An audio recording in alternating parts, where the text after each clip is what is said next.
Cleophas mokwongo amoso jo nikwara moge jwang' kendo amor kawuono mondo wago mbaka kawuono e wach mar achiel kuom gik moko mikwanogo mar revolution gi weche mamoko madhi mbele piny mar Kenya.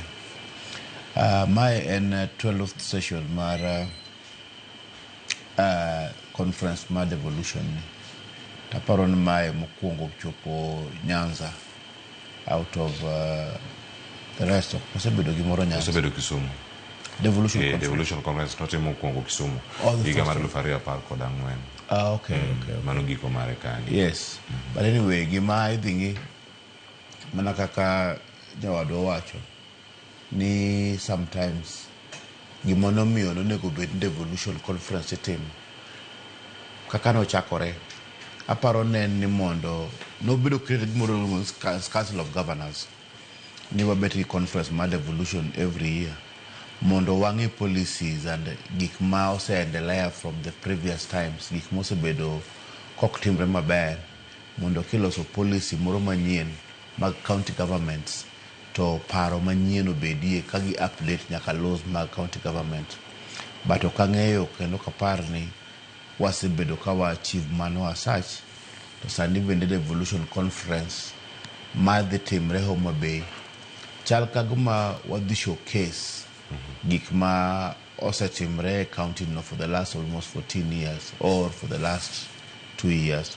But mna kaka wadwa wacho tig milongo godho kisungu ni side shows madhi ga mbele nikech ing'ena conference ntiere kod sheria monego bed kaka timo every conference gi schedules kako onego bed ni time jok mowuoye conference no gik miwacho conference no i compare go previous conferences nikech onego bed tie last conference manotimore koro minutes maneno oyude last conference cha ikele conference ni tingi achievements mag last conference in terms of policy framework manene onego osebedo katimore ka develop even laws ma protect counties weche mag pesa. For example, ing'eni wasebedo kod ywaruok on allocation mag pesa madhi e counties na owuok 380 billion.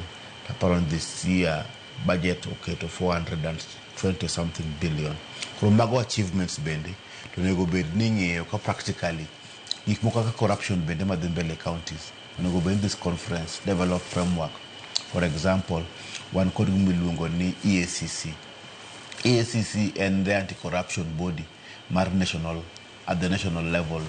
Do we need, for example, an anti-corruption institution within the counties mondo deal with corruption ma counties ikaila go kwa developing a policy framework magi kunego ben conference bedo ka update based on gik mose bedo ka problem mose bedo there before kamano.